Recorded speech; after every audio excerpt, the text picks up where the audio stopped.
What's good with you, Chris? What's good, Kobe? What's good, everybody? Yeah, I'm shoot, man. I was up until probably like 8 trying to finish some my homework for this one class. It's like called Cultural African Influence. Yeah. She wanted us to connect because I talked to y'all in the chat about it, but it was like she wanted us to connect the ethnic groups, the languages, and the cultures that were exported through slavery or something, man. And I was able to go down a crazy rabbit hole.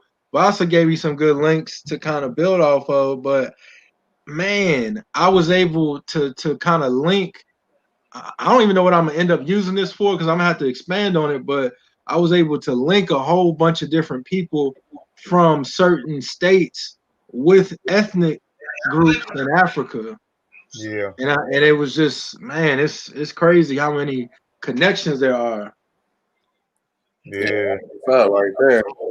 Yeah, you a soldier. You can do it. Shit, I was up to about 6 o'clock this morning. I'm talking about straight up. I got at my desk. I left my desk maybe twice yesterday for about 10 or 15 minutes, man. I've been at my desk, so I got that soft edit, literally soft edit on my other book before I shunned it to Wi-Fi, man. I went to sleep about 6 o'clock. I woke back up, man, about 9:30, man, and man, I've been up Hey, since then, man. Shoot, but I'm probably gonna lay it down a little bit early tonight. yeah, Yeah, for real, man. That's because it's rough, man. Because then I'm taking this French class, and man, they was trying to get us to do like all this work at once. It's crazy. Trying to on top of all the other work that got to get done. yeah, yeah. Sean in here, Yeah, I added him. We live, y'all. We live. So Okay. I'm finna share the show too. Matter of fact, I'm gonna do this while I'm gonna run a uh commercial real quick. yeah, yeah, that was wrong. There we go.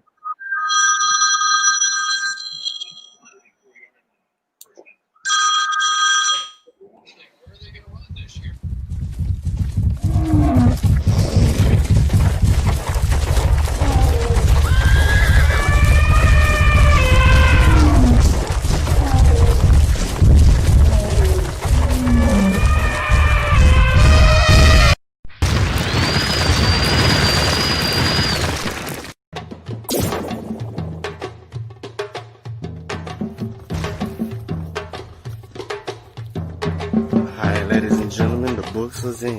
The books are in. Yep, they in.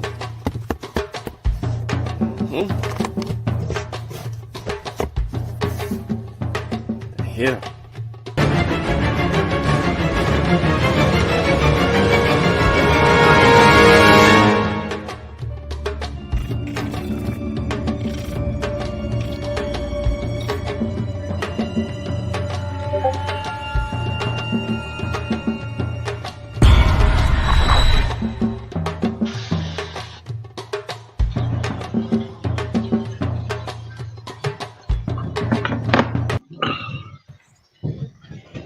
All right, peace. It's your brother Satep and Ra. Brought the brothers together tonight. We're gonna talk about a little bit of economics tonight.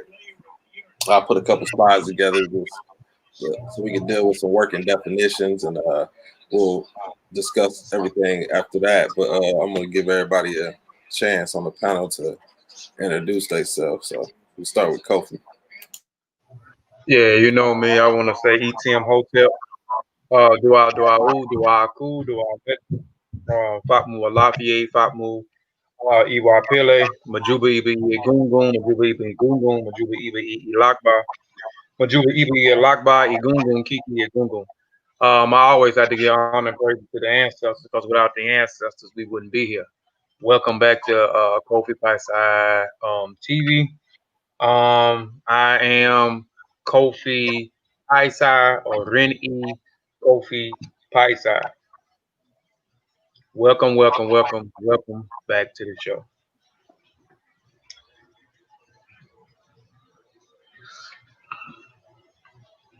All right, love, we got Masa next in here. Peace, everybody. Peace to the listening audience and audience of the future. I hope you enjoyed today's show. Peace to my brothers on the panel. Satep, you said this was economic. Yeah, okay, I see the title now. Economic views in the Black community. Oh yeah, this is gonna be dope. Peace, everybody. Put some smiles on the board. All right, love you. Got Chris next. All right, peace, everybody. I'm Chris Marshall of the Kofi Pasa Research Team. Chris Marshall, the co-founder and director of research at the Omni African Collective and the Revolutionary Education Action Dialogue Study Group that is part of the Omni African Collective. And I'm looking forward to the bill on economics. Shout out to the squad. Shout out to Stephen Kofi Vasa, Sean. T'Challa, everybody, and just looking forward, to the build and, start to shed light on stuff our people need to, kind of, brush up on.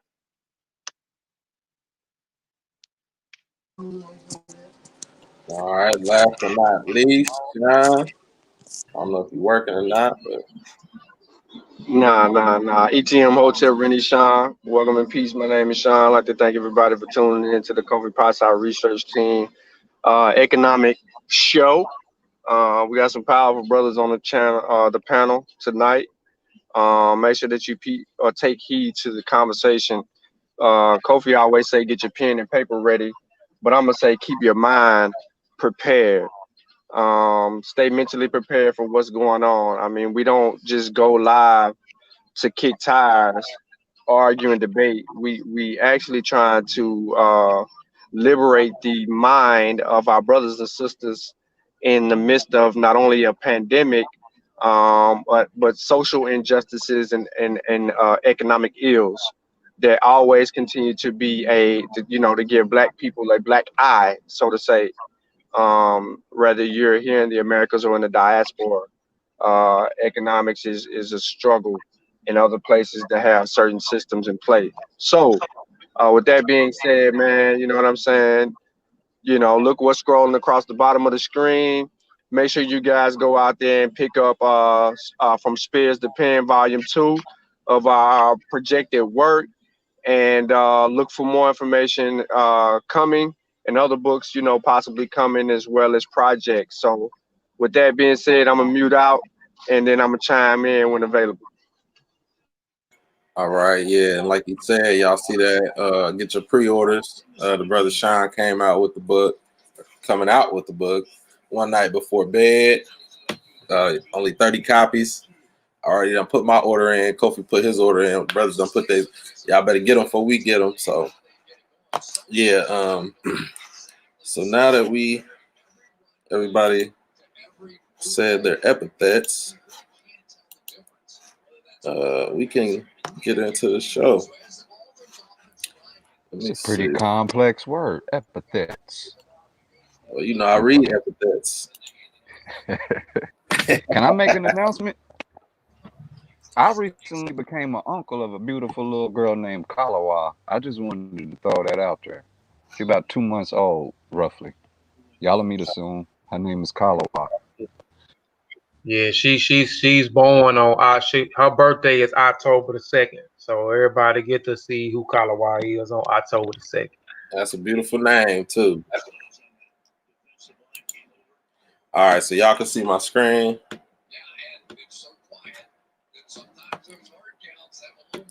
Y'all can see my screen? Yeah, we can see it. It's on full. Yep. Yeah, I'm sharing, but it's gonna be feedback between the group. So economics in the Black community. What is your economic preference? And like I said, it's only a couple slides. We just gotta define some things. So what is economics? Economics is I should have had the is in there, is the branch of knowledge concerned with the production, consumption, and transfer of wealth. So that's what economics is. That's what the discussion is tonight. Now you got two forms of economics. You got macroeconomics and you got microeconomics. So we'll just go ahead. Our focus today is going to be on the microeconomics. The microeconomics is the study of individuals, households, and firms' behavior and decision-making and allocation of resources. It generally applies to markets of goods and services and deals with individual and economic issues. So that's where the focus of our study is today, or of this discussion.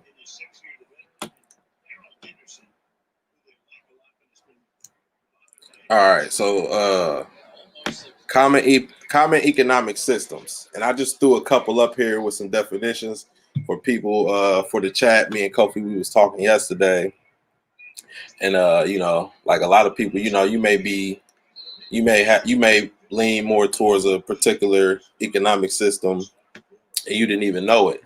So we'll go over a couple of these here. Excuse me.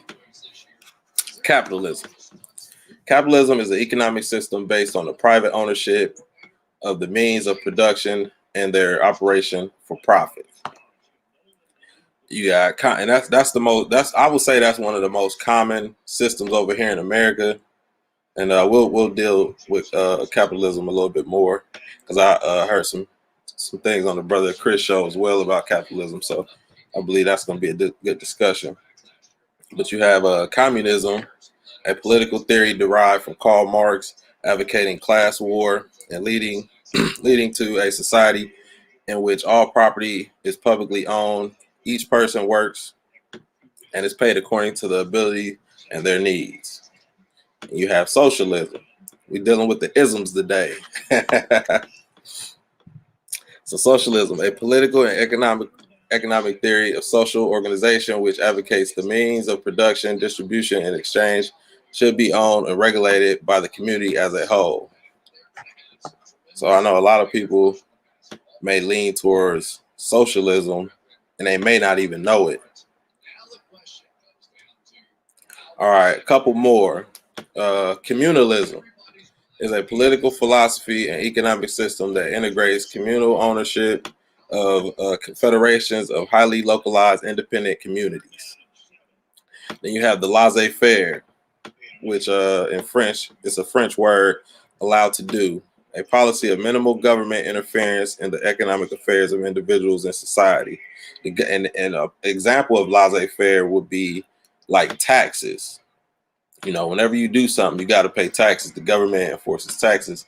And the laissez-faire, it's minimal interference, if any, in the government. So just to break that down a little bit. And you have feudalism. This is an older system, but I just wanted to add this in here. Was a combination of legal, economic, military, and cultural customs that flourished in the medieval Europe between the 9th century, 15th century. Broadly defined, it was a way of structuring society around relationships that were derived from the holding of land in exchange for service of labor.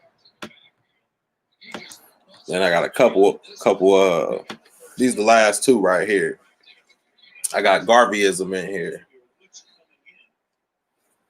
Garveyism is an aspect of Black nationalism that refers to the economic, racial, and political policies of the UNIACL founder Marcus Garvey. The ideology of Garveyism centers on the unification of empowerment of African American men, women, children under the banner of their collective African descent, and the reparations of African slave descendants and profits to the African continent. You have neo-mercantilism. I ain't even never heard of this one, but I like this, so I threw it up here. Is a policy regimen that encourages exports, discourages imports, controls capital movement, and centralizes the currency's decisions in the hands of the central government. Now, I'm not saying I like this. I just said I never heard of it before, so I wanted to throw it up here. And I believe that's all. We can go back to these definitions or something if we need to. So now this is when I would like to open the discussion up to the panel members and people in the chat. What is your system of choice and why? And source page right here, Britannica and Wiki. All the words defined are from these websites above, so you can find the definitions of these terms. on these two pages here or in any other page. I mean, it's all gonna boil down to the same stuff. So yeah, and that's what I had to share right there. We can open it up.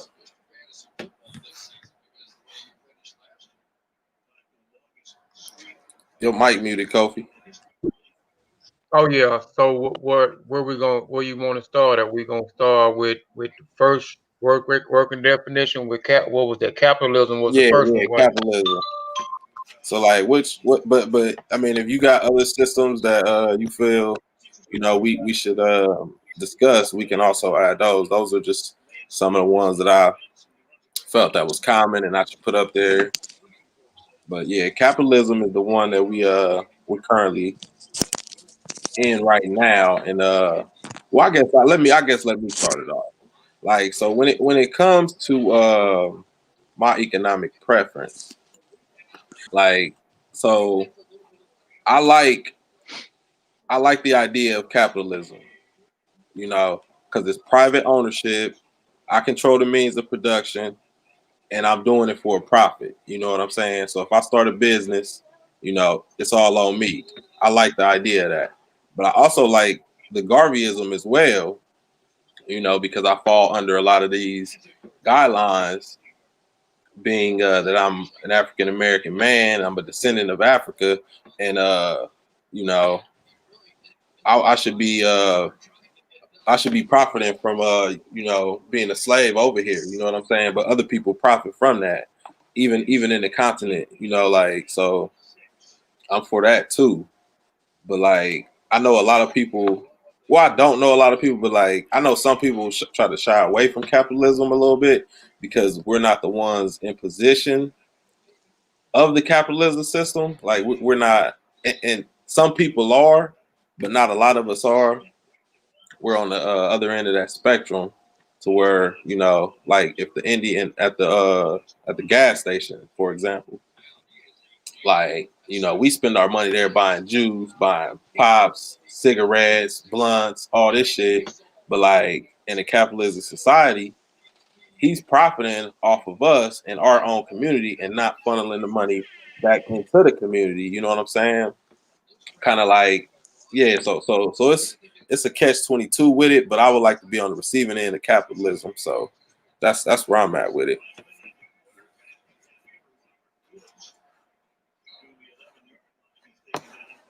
Your mic muted.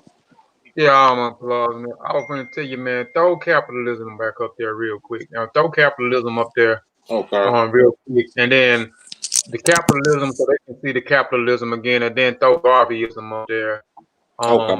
Yeah. And the same too, while we having this discussion on here, y'all put y'all thoughts in there, y'all put y'all questions in there as well. Which one do y'all particularly lean toward, or you don't lean toward any of these? We want your input as well. Yeah, I see. Am I sharing my screen? Yeah, we see it. Oh, okay. So here go capitalism right here. Capitalism is an economic system based on the private ownership of the means of production and their operation for profit. Now go to flip to Garveyism, brother. Garveyism is an aspect of Black nationalism that refers to the economic, racial, and political policies of the UNIA ACL founder Marcus Garvey. The ideology of Garveyism centers on the unification of empowerment of African American men, women, and children under the banner of the collective African descent, and the reparations of African slave descendants and the profits of the African continent. Chris, I'd like to hear your perspective, man. Where you lean at toward on this? I don't I per se don't lean toward capitalism at all. I think we should get rid of capitalism. I know we done talked about this before. Behind the scenes, whatever like this. What you lean? What preference you maybe lean toward? And I know you probably. I think your view is kind of the same with mine when it deals with capitalism. So, my position. Let Let me stop sharing so you could go in. Go ahead. Me. Okay. All right. Can y'all hear me? Yeah. Yeah, you good. Okay. So my position will probably line up more so with a communism or communalism or socialism. But the thing I kind of have issue with is that when we look at what Marx was talking about, right? He talks about how you have to have this necessity for capitalism in order to go to socialism and eventually like communism, because it's like you start off with capitalism, then you get socialism, and then communism is where you get to a point where you don't need a government, and everybody is at such a high level that everybody does what they're supposed to do and everybody's needs are taken care of. But the problem is, right, the way that white people form these economic institutions, they don't factor in their pathology. So a lot of these systems they haven't been able to bring to fruition because of their culture. It's rooted in exploitation. Like capitalism is rooted in exploitation because white pathology is rooted, exploitation. So a lot of times, even after we get into stuff like communism and socialism, I'm even looking at something. I'm starting to look into socioeconomics, and I know a lot of people have been kind of exploited with that, with some scamming, right? It's a one and two, right? But basically, I think based on our position, collectively, we have to begin to organize our resources to take care of the majority of people, so that we can kind of have, to a degree, what Huey Newton talked about with survival programs.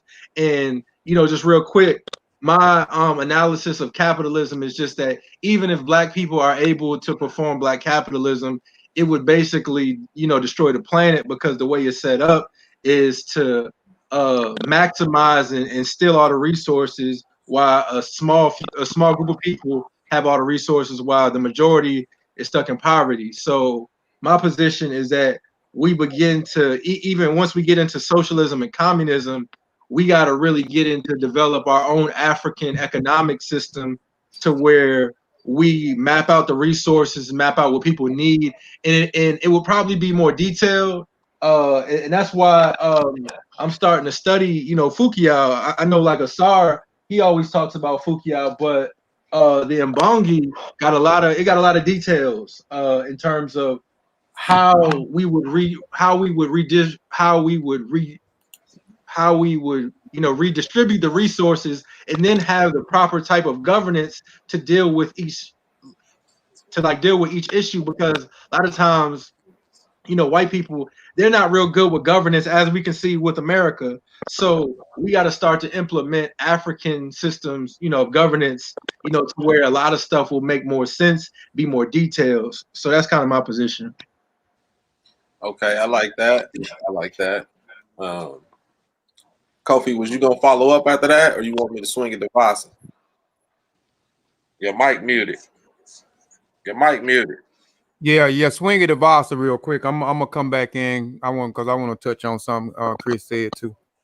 All right, go ahead, Vasa. So what's your position on the economics? What do you feel is best for you?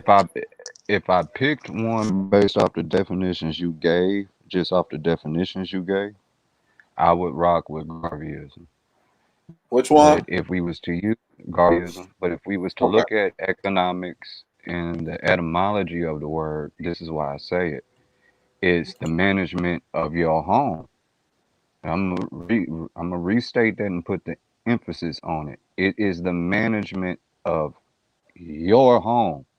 So as an adult, what I have a problem with talking economics is we are still talking European ideologies. When we say what form of economy do you practice, we still go into European branches. We see the economy as theirs versus seeing us being able to create our own modes of production in this world.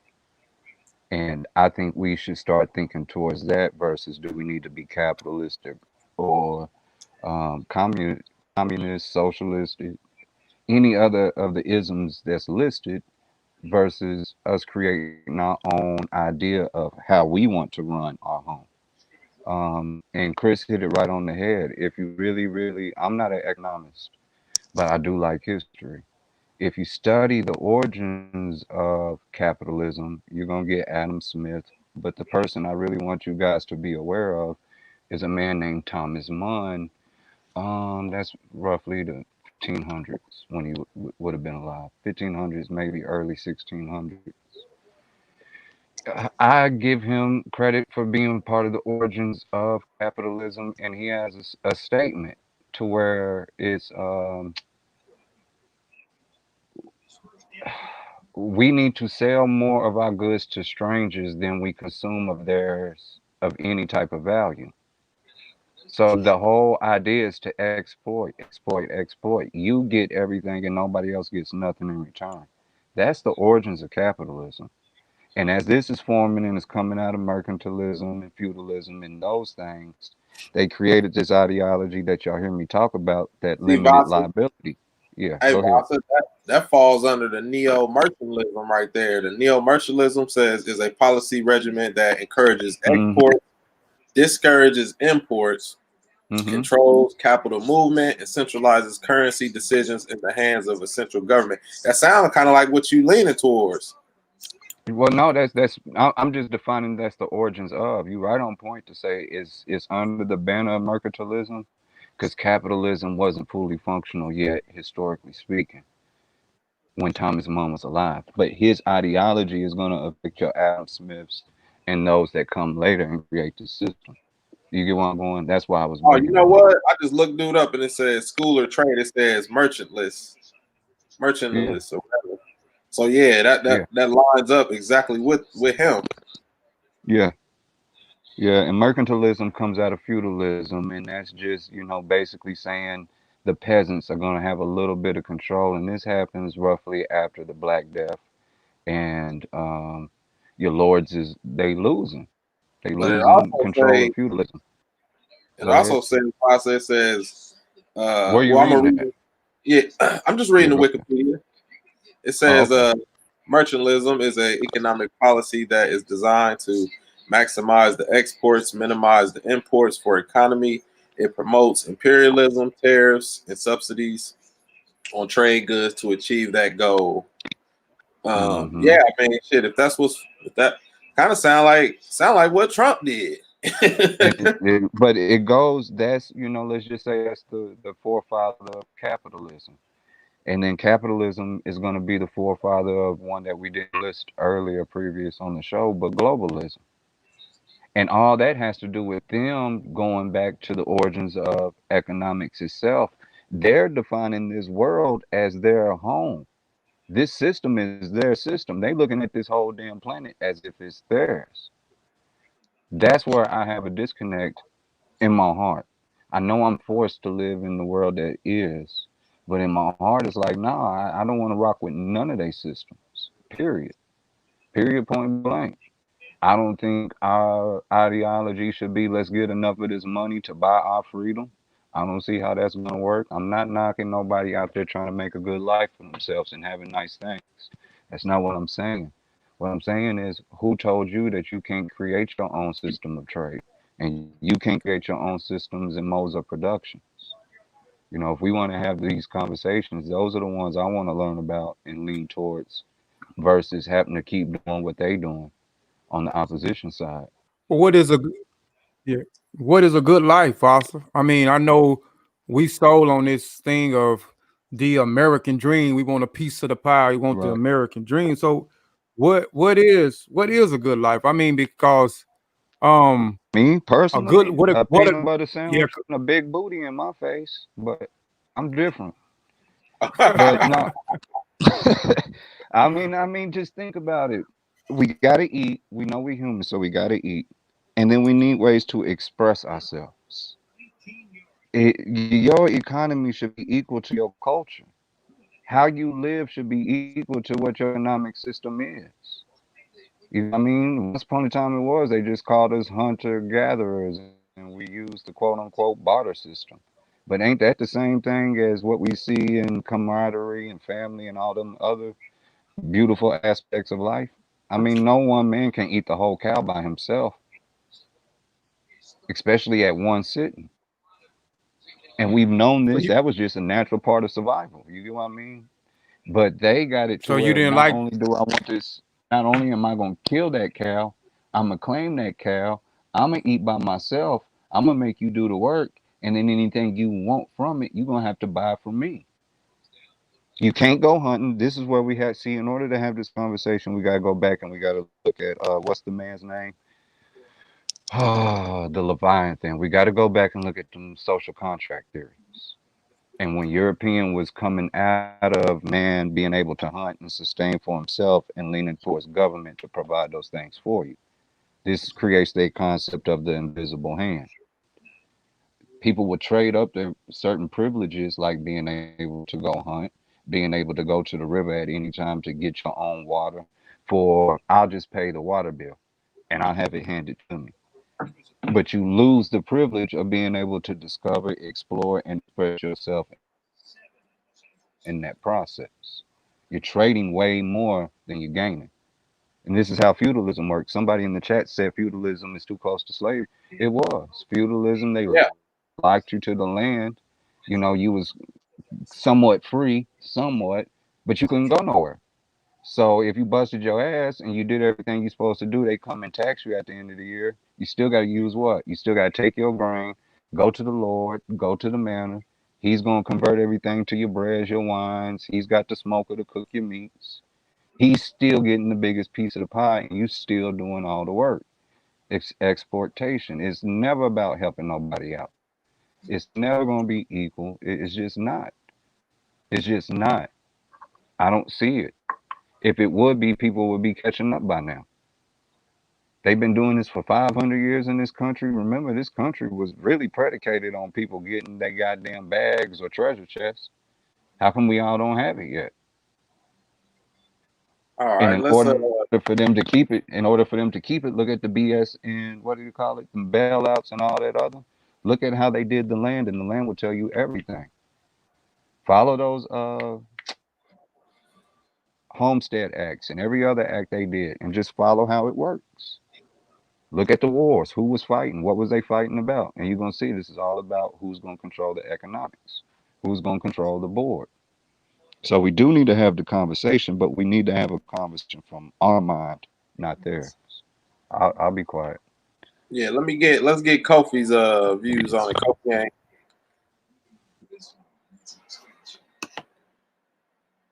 You hear me, Kofi? Yeah, I'm good. I'm trying to run two computers at the same time, man. I'm trying to look up something too. Well, you know, I would lean more toward Garveyism. You know, racial and political doctrine advocated black separation and the formation of self-governing black nations in Africa. So I mean, I would lean more toward that. Before we able to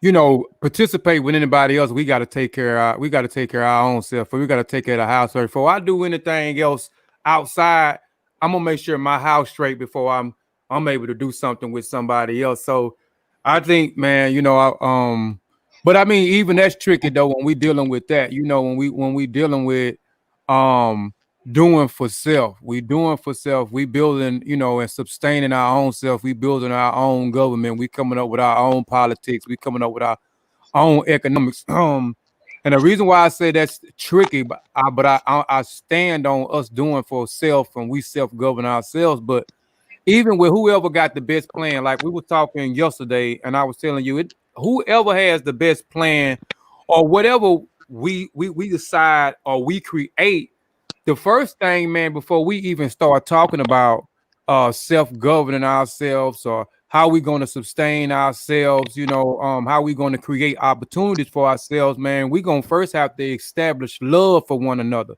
you know, and that's something that we missed from the conversation all the way together. And not only just love for self, but being able to trust each other, because you had to look at it like this, man. most of us, man, most of the I'm gonna just speak about the African in America. The most of the Africans in America, we don't own but what, maybe 4-5% of the wealth, and most of us, we live, most people live check to check, right? So, and it's hard to trust. I mean, if we don't have that trust, like I was telling you, if I got 100, if I done paid all my bills and I got $500 left, and Chris and Vasa and Sutek comes up with something to say, hey man, let's invest and do this. We want to be able to give back. We want to be able to pass generational wealth, whatever that generational wealth may look to you, because my generational wealth is different than somebody else's generational wealth. But we want to pass generational wealth down to each other. So I want to, let's open this up where we able to create jobs for such and such, but it's going to take this amount of money to start it. If we need $500 a piece, and all I got is $500 a piece, and I'm living check to check, a lot of times we not gonna trust each other. I know I'm not gonna just fork over $500 and give to somebody, because 9 times out of 10 I don't trust any of the people that look like me. And a lot of times the people that look like me, I'm not trying to justify some of the things that they do, but a lot of times, we disfranchised. So it's a lot of obstacles in our way. So sometimes we had to get out and we resort to doing stuff that we may not like to do, but we do. And that's steal from each other. That's push a pedal poison to people in our neighborhood that look like us so we can make ends meet. Scamming, which has become the normal in a conscious community, is scamming one another. And so it's hard for me to trust when I see those things, especially with the scamming in this community that we got going on right now. People are scamming left and right and saying, selling you a dream, this and that. So the first thing before we even, like I said, before we even have these discussions of what our political views are, how we should sustain ourselves, is first, man, we need to start trying to figure out how we can develop trust for one another, how we can develop a love from one another. Because if we don't trust each other, man, I don't care what kind of thing you put up there, man, we'll never be able to succeed, man. We'll never be able to move forward and do what we need to do, man. But like I said, I lean more toward Garveyism, but like I said, it still don't mean anything if we don't trust and love one another. Right on. Yeah, I feel that. Anybody got any questions? Put them in the chat. We'll post them up here, and so we'll post them up here. We'll try to. I got a question. While Kofi rocking, and since we on topic, Kofi, can you explain in any form or fashion how cowrie shells were used as part of the economic system once? I mean, basically the same way you had cowrie shells, you had bees. Cowrie shells was a form of currency. These where they was able to create their own particular thing of currency, but you still had barter and the barter and trade method too, which I like better, which is an equal exchange. I got something that I got something that is valuable to you, and you have something that value to me. So that's an equal exchange. But yeah, bees and cowrie shells was a form of currency. I think at one particular time you had cowrie shells was a currency, especially in West Africa. And then I think later on you had a form of currency which was with bees in West Africa. Right. Yeah, barter system. I was gonna post something about the barter system, and I'm like, I know it'll come up in discussion, and we pretty much know what the barter system is. There's no currency involved. It's just exchange of goods and materials. So I like the barter system as well. Yeah. Mm-hmm. Because it's an equal exchange, man. It's an equal exchange. Yeah, I got something you want. Yeah, it makes the most sense. And then everybody, and if you look and you study at those particular times when they dealing with the barter, it was like most of the continent then was everybody had access to the land. Everybody had access to the land. So whatever I may have particular, whatever but piece of access to the land that I may have, or my ethnic group or my tribe or my clan may have, let's just say I may have rubber. You know what I'm saying? I may be all the way, I may be in the Congo. So I got rubber. We know rubber is over there. So I may have rubber. So, you know, Chris may have, let's see what Chris may have. Let's just say Chris may have gold. Chris is in Ghana, so Chris has gold. And I want gold, and Chris need rubber. For whatever reason, Chris may need rubber for it, may be for which they are manufacturing cars in Ghana. So they have cars that they are manufacturing from the ground up in Ghana and Nigeria. So Chris may be building some type of car, and he may need the rubber, you know what I'm saying, that I have access to in the Congo. And we know that gold is plentiful over there. So I would, you know, trade with him. Hey, I know you got this going on, so I got rubber. So I would trade my rubber for Chris's gold, which will be an equal exchange, because gold at that particular time is valuable to me, or because it's not plentiful over there where I'm from. So I would trade because he has something that is valuable for me, and I had something that is valuable for him. So we would trade, and due to the trade, that value, now Chris is able to complete the process of building his car from ground up, and also building his car from ground up and making tires. But he's able to now he's able to create an opportunity for people also with the jobs, but not only for create the jobs, but now he's also to create some type of economic stream in his community or in his family, you know what I'm saying, or into his ethnic group. And then me, vice versa, the same thing. I may take the gold and I may melt the gold and do certain things with the gold. When I melt it down, I may create jewelry.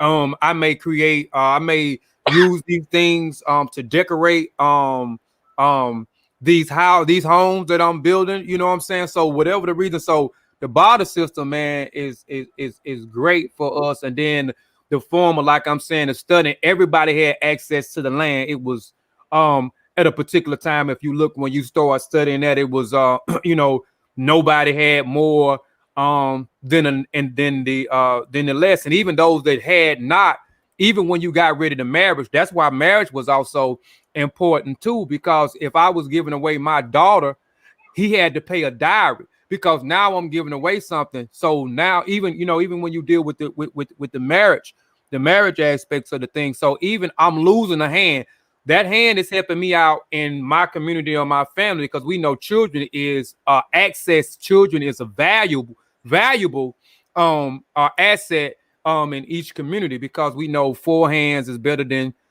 6 hands, 6 hands is better than 8 hands. So I was always, I may be losing something, but I was always giving something in term. I'm giving you my wife, I'm giving you my daughter, and my daughter, you know, everybody has a role that they have to play. So my daughter, I'm losing something. So now I'm giving you something which my daughter is more valuable. My daughter is valuable to your family now. So I need something in exchange for that. So in an equal exchange, it may be cows, which, you know, over there, cows, if you have cattle, you are considered rich over there.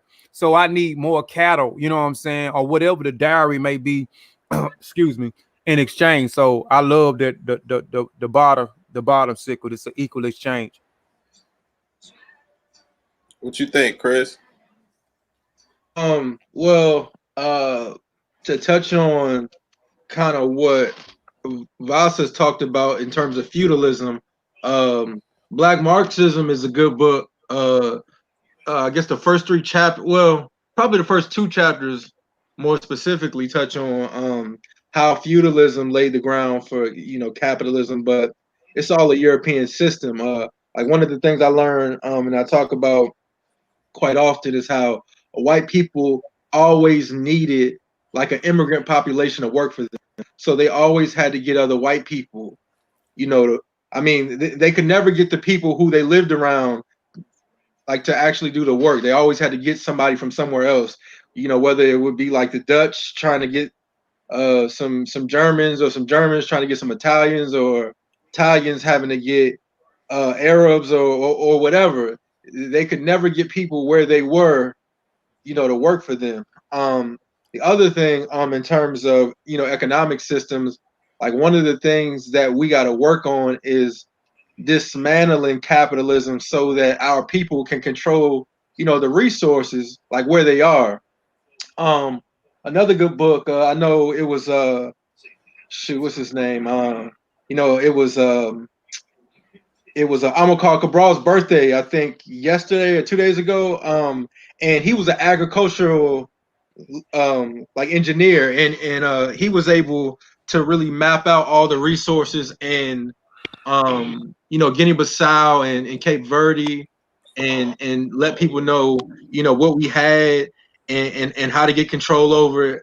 And I think part of the solution is getting our people to actively, you know, participate in building, you know, an African like economy. Because like one of the things that Garvey kind of taught us, even though I don't particularly agree with him on capitalism, I agree on what he did in practice in terms of practicing, you know, cooperative economics among the UNIA and the ACL.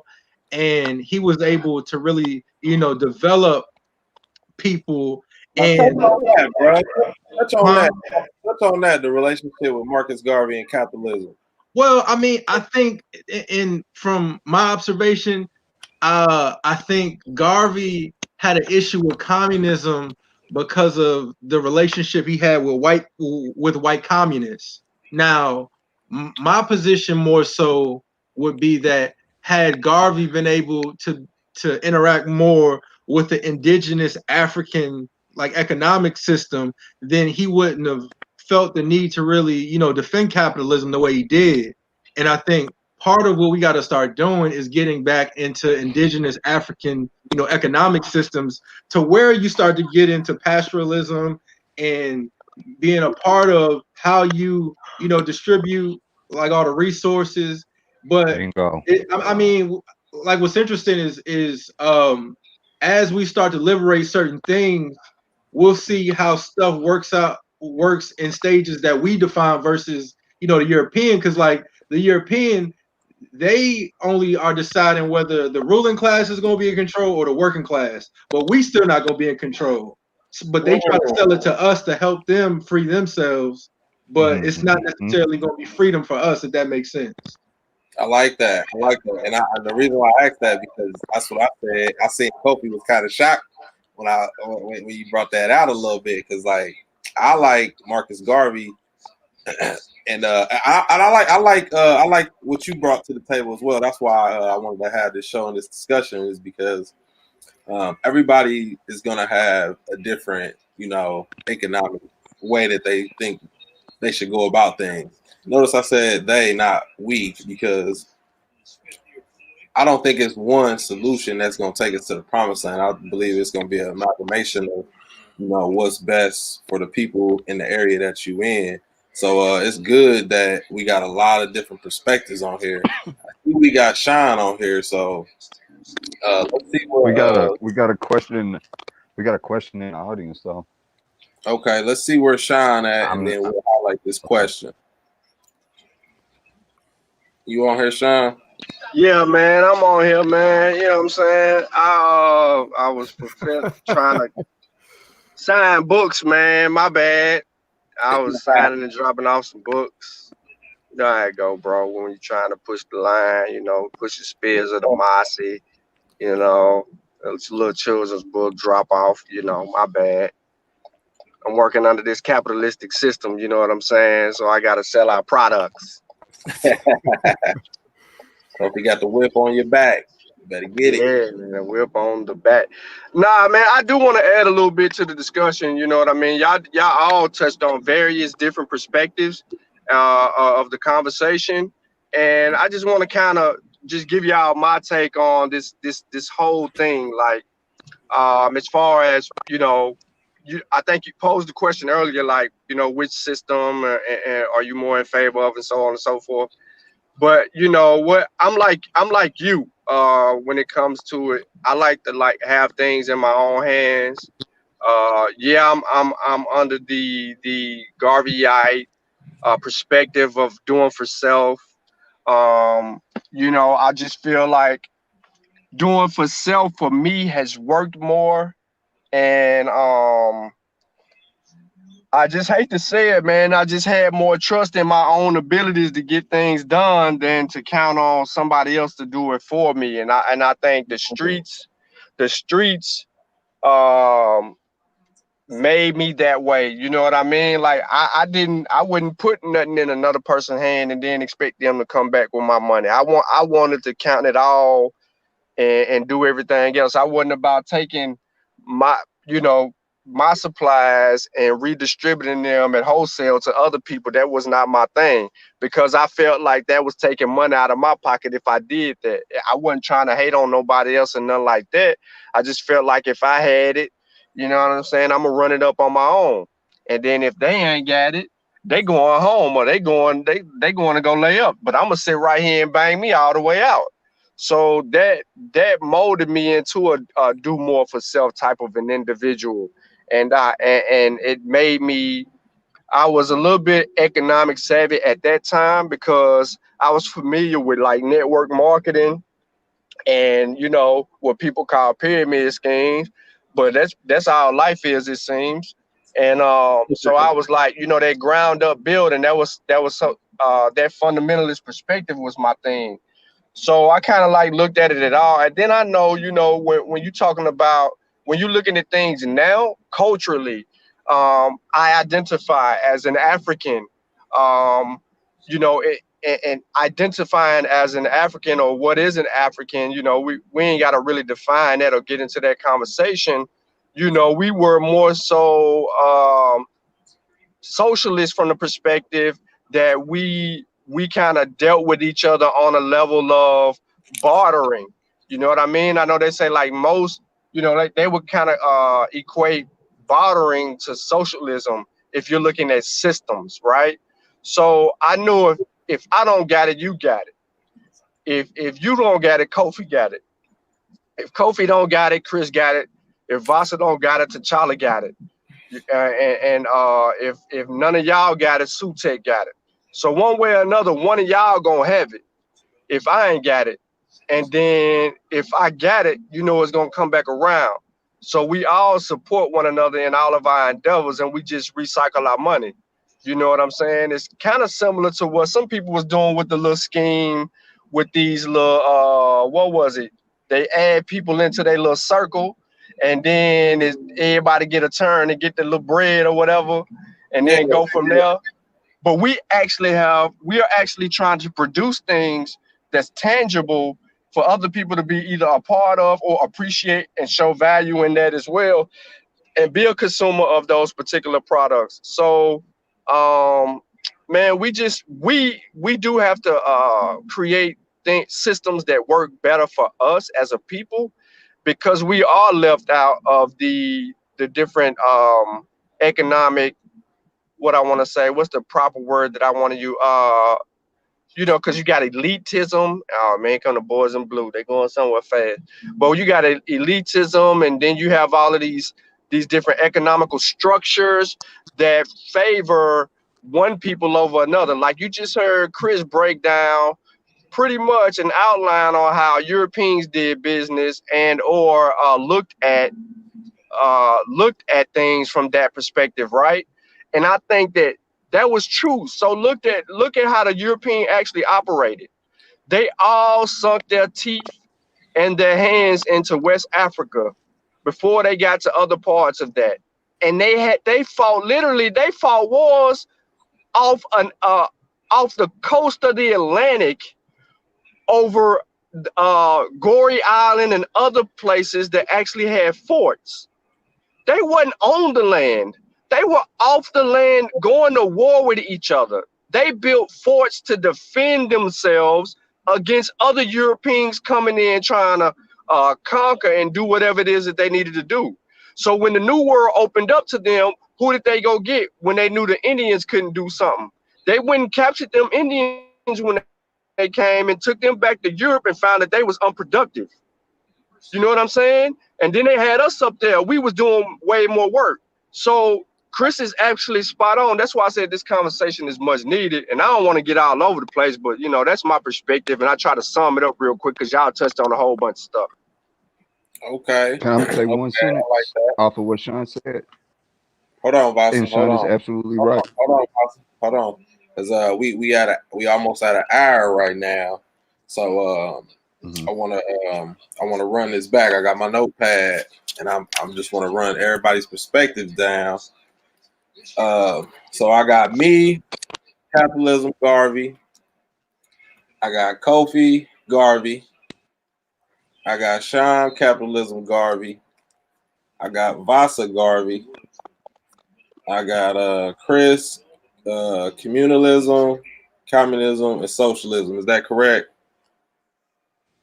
Okay, so it looked like Garvey is all over the board. I'm looking at my notepad. Garvey's all over the board. You got two capitalisms. So Chris, this is an interesting thing. Like that's why I specifically wanted this brother on here. So Chris is the only one that doesn't have a Garvey or a capitalism in it. And I want to poke at that. I want to get a little bit more details about that. And don't get me wrong, Chris. I like communalism too, and I like socialism too.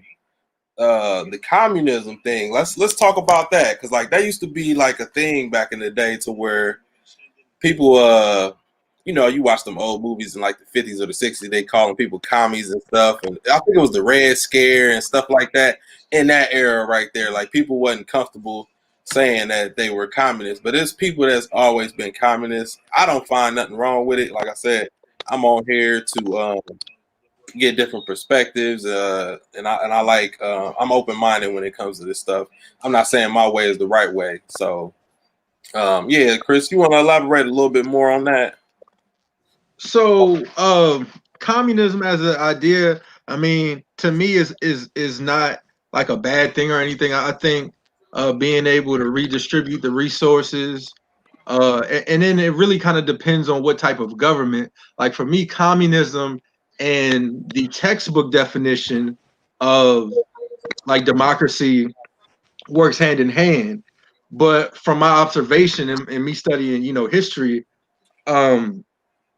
white people haven't achieved democracy nor communism. But I understand communism, like as this objective. But I think going back to what I said initially, their pathology prevents them from coexisting even with themselves, let alone other people. So communism is a more realistic objective for African people because we've already achieved what they define as communism. I mean, hell, if y'all read Chancellor Williams' Destruction of Black Civilization or Rebirth, you can look at how our people have already had a high level of economic systems where everybody had what they need. And then my thing is, even when you look at a book like per se Jomo Kenyatta's, and I disagree with a lot of Jomo Kenyatta's actions, but in his book Mount Kenya, he even talked about how private ownership within the context of African society meant something different, to where it was an honor to share with your people. But private ownership under the European context means I'm gonna steal everything and exploit y'all. I like that, Chris. I like that. So let me interject just one second. Oh yeah, go ahead. When I think of capitalism, I'm thinking of it from that perspective. Mm-hmm. Like somebody up, we gonna be giving back. We gonna be giving back. We're not about to lock it down. Mm-hmm. Like the European. So that's my look at capitalism. Go ahead. Oh, but so this is where they have indoctrinated people about capitalism, right? So Edward Bernays talks about, and I think Dr. Jared Ball in his book The Myth and Propaganda of Black Buying Power, he talks about where Edward Bernays as a propagandist merged together democracy and capitalism to mean the same thing, right? And I even added to his analysis that capitalism plus democracy was merged together also with Christianity, all working under a white social theory. So I think what's important to understand is that, you know, exploitation under a European paradigm is the only thing that they understand. So I think even like I agree with Garvey in terms of his form of governance, in terms of how he ran his organization. As we see, it was very successful. But the definition of capitalism in which we see it played out among Europeans is messed up. And kind of my conclusion, I'm even past messing with communism, socialism. I think we got to start to begin to create African economic systems, even if we got to build off of Susu or whatever. And I think to even build off of Kofi's point, what we really got to start doing, we got to have initiations at each stage of our life. So what happens is people think rites of passage and initiation is solely for like children. But in order, like if you look at African society, you need to be able to be initiated in each stage of your life so you can eventually get up to the point of being an elder. So it's very important for our people to be a part of building what we want to see. So I'm against just solely the orthodox definition of socialism and communism. I think we have to start to, you know, kind of construct our own economic systems that may differ from region to region, which is okay. But I just think we have to start getting in the mindset of creating what we want to see. And even if we got to create something new, I think it's time to do that instead of just solely being kind of pigeonholed in a communism, socialism, capitalism paradigm. Like I just think, you know, our people got to come up with our own solutions. Yeah, yeah. Thanks for breaking that down. That was beautiful right there. Go ahead, Vasa. I know you're itching over there. Go ahead, Vasa. Yeah, thank you. Can y'all hear me? Yeah. Can y'all hear me? Yes. Okay. We tiptoed around this, right? We've tiptoed around it. What allows capitalism work the way it works for them? The loopholes and all that. They got one element. And when we all say Garveyism, we saying we want the one thing that they have that we can't get, and this where the racism is hid every single time. A sense of nepotism, if we use a definition. To be able to control, like Chris was saying, and create a hierarchy of control of spreading wealth and power amongst ourselves. To give y'all a functional definition of why I'm saying is how they got it and how it works for them, and they can hide racism in it. I'm gonna give y'all a key point, just a walking, working example. Satep lives in a small town in Ohio. He's 17 years old. He goes to tech school and becomes a mechanic. In this small town, all those local shops are owned by white men who are trying to make their kids and their family members NASCAR type people. That's what they do. That's they bread and butter. Satep never gets a job. They only hire their own. They're not giving it to him saying he's not able to get the job flat out because he's black, but because he's not one of theirs, guess what? He don't get the job. And because he's young, he can't work anywhere else because he doesn't have any experience. Therefore, he has no power to sustain himself. And it's hidden that nepotism. Now, if we had that in reverse, it's baby boy. Come on in, bro. Whose son is you? Oh, you Kofi's kid? Oh, you Chris's boy. Come on in, son. You went to school for this? Show me something. If you ain't BS, and I'll start you right now, equal to what I pay all my other people.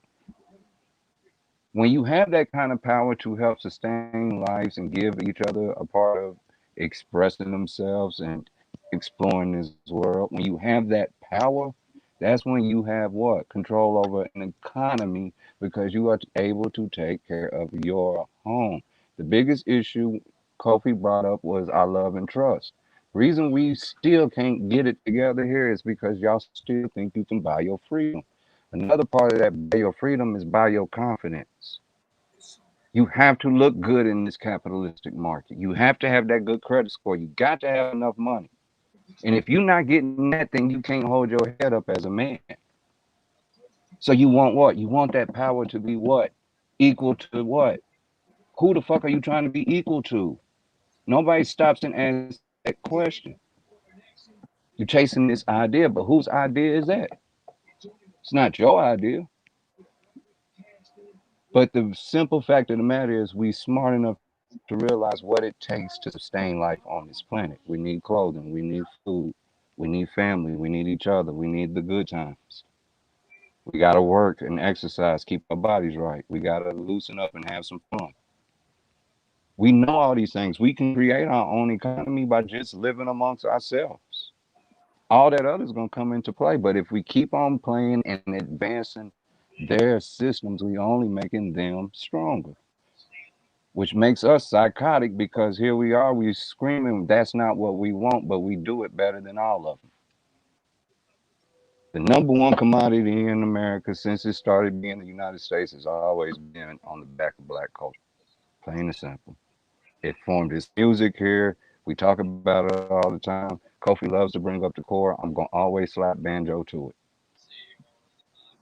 It don't matter what you name, you're going to always find us there. The strongest part of what? Keeping their power is with their military. Who's the strongest soldiers in their military? Year after year after year. It's you.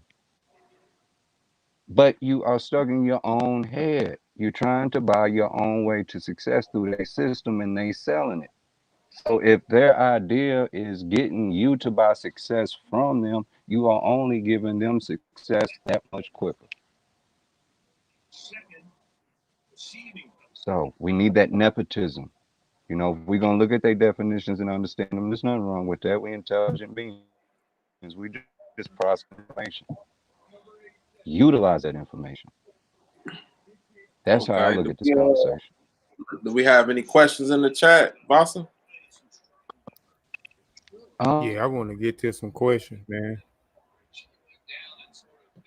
Oh, wait, we ain't beat no dead horse. Yeah, we did have somebody, but I don't know, was it Brother Exez? And peace to everybody in the chat. Peace to Queen Cheetah. Peace to our good brother Zane Motigo. Peace to Chavis. Tip Hesed Ahawi McCray. But yeah, I think Azez had a question. Brother Azez, are you still on here, man? I'm trying to stroll back up, but I think you did have a question. I think you asked what about. Did you see something? the one that said what goods other than information and art can Africans, I'm assuming, sell or distribute in America or control? Where is that at? I don't know. I would see minute marks. It's right after Sean posted a link. You can't see the minute mark? No, I can't. Sorry, y'all. I don't see any minute marks. It's right before that since Vasal brought up the calorie shell. It's like maybe 5 comments up. Yeah, you in order to get the time marks, you're gonna have to go in the chat that we in right now. It's got the time marks on there. It's got what time they spoke. Like I said, I know, I think it was Brother Exez that said something, and then I think Queen Cheetah had asked me something too. Hold on, I think I found. Hold on.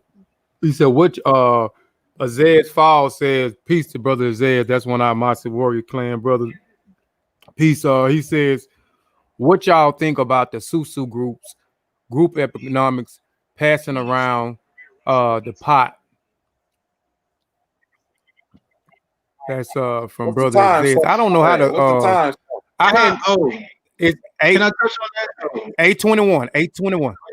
Yeah, Okay, go ahead, Chris. Go ahead, Chris. Because look, I mean, like I got a literal book. Because see, a lot of people they'll say they doing something, but look, we got directions, right? So it says Susu is the collective it's the collective collaboration of people who pool their resources, finances, and time together for the benefit of those in the pool, or for each participating like member when his or her time comes to purchase or like acquired goods. For example, if a group of 10 people decide to form a susu so that members can have access to money for various reasons, they would follow these steps.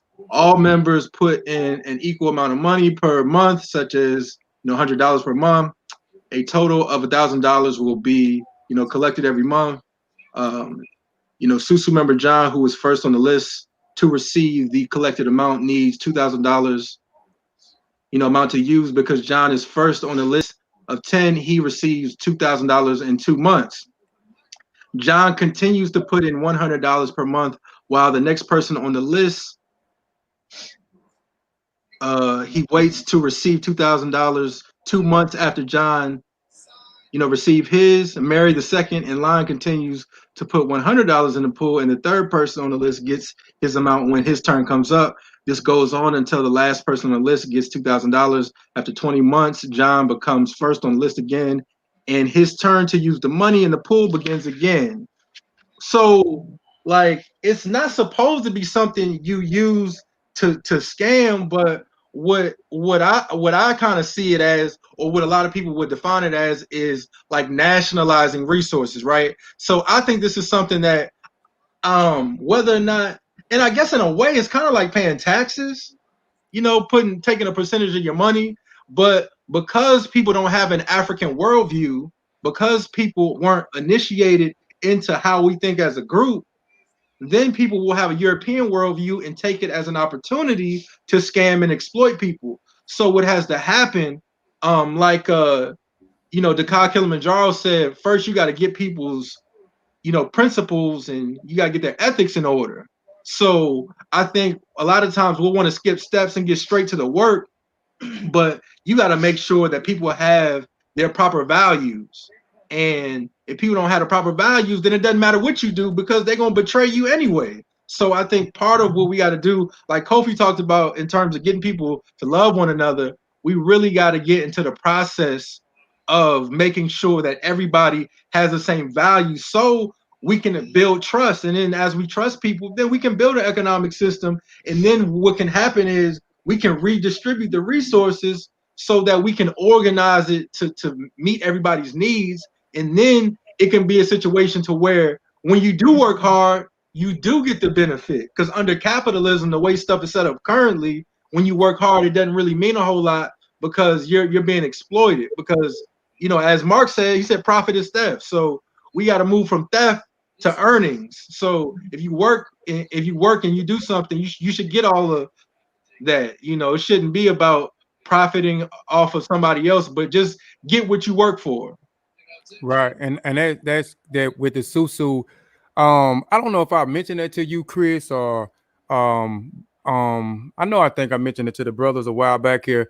I've been back. I tried the susu economics, and I started an organization. I've been back in Brookhaven, 4.5 years. 2000, late 2006. I started an organization called it might have been we must not let the ancestors down.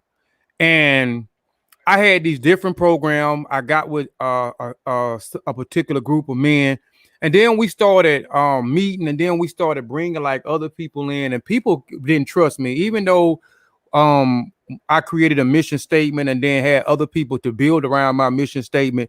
And then I gave what I think would help us, build us up economically with these different programs, and even just condition the mind of our kids and condition the mind of our elders and our youth, because there's a disconnect there. I proposed, let me tell you, I proposed the same thing with the susu economics. So I wanted everybody to donate $100, right?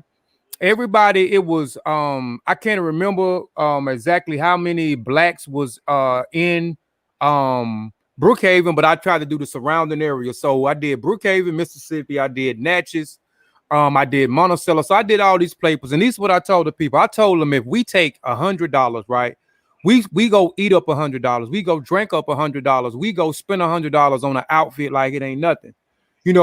Why not take that money, and let's take that money and pool that money together? Well, if we got a certain amount of, we got a group of, let's just say if we got 30,000 people, like I think it was around there, we got like 30,000 black people within those different counties. From those 4 to 5 or 6 different counties, let's just say we had 30,000. I would tell them we could get $30,000 in 1 month. And everybody, this is what we need to do. We need to, and I still propose this. We need to take that money. Let's just say we pulled our money together. Everybody put their money together. And let's just say, like right now on the panel, and then we got people in the chat. Let's just say that everybody in the chat, let's say Chris said Chris wants a doctor's office. I want a farm. Satepanra wants a grocery store. Sean, he wants a hospital. T'Challa, not T'Challa, but Vasa, he wants a school. Want a peanut right? butter booty store. Yeah. Peanut butter booty store. But anyway, so that boy crazy. And so putting the money together, then we would come back and we would say, what do we need as a collective? What do we need first? These are some of the people with the ideals that they have. So we take the best ideal at that particular time. So let's say that Chris, let's say my form will be the will probably be the best thing as a collective right now. So it's gonna take $60,000 for me to buy let's say 15 acres of land. It's gonna take maybe $10,000 to get some farming equipment, and then another 15,000 or so, or 20,000 or so to pay the people to help me out on the farm so we can produce and have food as a collective, because now I want to get the food. So that would be, let's say that's the best thing for us. So we would take that money that we all went around the table or the pot or however we did it, and we did that for 1 month. And 2 months we was able to get the farm. So now we come back to the table. We were meeting monthly, right? And Satepanra, I think Satepanra was the one that had the grocery store. Or yes, Satepanra had the grocery store, and let's just say Sean had the hospital. So we would have to think what would be the next best decision for us to spend our money as a collective, which will benefit us. So let's just say they say the grocery store will be the next. So now we have the grocery store. So we get the grocery store. So now we have Satepanra grocery store. And now even with that grocery store, now I can sell my stuff to Satepanra, the grocery store, right? Sean, we say, okay, we need a hospital. So now we have a hospital. Let's say Vasta wants a drugstore or whatever, so we get a drugstore. So we do whatever is of the best for the collective. Hey, just peanut butter and ladies. I ain't no pimp. I just like peanut butter and ladies. Just slow down now. Yeah, slow down. Oh, carry on. Wait, slow down. Wait, let me add on to what you were saying, right? So I got this book, The Myth of Black Capitalism by Earl Ofari, right? And to build off what you're saying, he talks about on page 91, he says the Southwest, Southwest Alabama Farmers Cooperative an association, SWAFCA, he says, what did he say? 500 black farmers can pool their money to get machinery and trucks, and each one uses the equipment in turn. Therefore, the white man, and it's almost invariably a white man who ordinarily rents out the machinery, like is eliminated. And the saving of each black farmer often is enough to pay for the equipment, within a few years. With our economic situation, right? What we gotta realize is that it's nothing wrong with pooling resources, but in order to get certain things that we need, we would probably have to pull at a much larger scale, and then we would have to have really good cohesion in terms of sharing what we're able to collectively buy. So, for example, like a 3D printer, a tractor, a large printing press. Like, it may be, if we put all our money together, maybe to get like 2 or 3 or get a couple of printers or whatever, that would be something that would be more useful. Like, and not to be too much on my Mao stuff, But I was thinking like, hell, like if we were really on some revolutionary stuff, we would turn our religious temples into cottage industry factories type stuff. So then, you know, what we could do, we could really start to utilize everything that we had and stop. And because we have so little, we got to be more disciplined. And I'm not blaming, and I'm not in the whole blame game of black people stop buying weave and weed and Jordans. No, I'm saying that even if we stop doing all of that, we would still have to be very, very organized in how we distribute our resources for the various needs that we have. So I think what's important is realizing that we would have to pull on a much larger scale and still be very organized in order to get what we need to build and create things. And I think one of the things that gets left out is that we really gotta really be organized and then as we organize among ourselves, then when we start to move politically, we'll have a lot more clarity. So we gotta stop, we gotta get out of like whether it's Democrat, you know, Republican, whoever, we gotta have our own agenda and then be like, look, this is what we need, this is what we want. If you support us, you do, cool. But instead of everything being emotional, the same way that Sean and Kofi and everybody is scientific, whether it be with history, whether it be with biology or whatever, we got to be the same way, you know, with economics. And, you know, we just got to organize on a much larger scale so we can start to deal with our issues. Let me see your shoe game, bro. You said you don't have a problem. I bet you got about 1,000 pair of Jordan. Let me see the shoes. I bet you got a nice shoe game. That's why you ain't got no issue with nobody buying no weeds and no shoes, do you, Chris? Let me see them shoes, bro. What you got? I bet you got on a fresh pair. What you got? A Wands? What you got on? I mean, people know where my money going.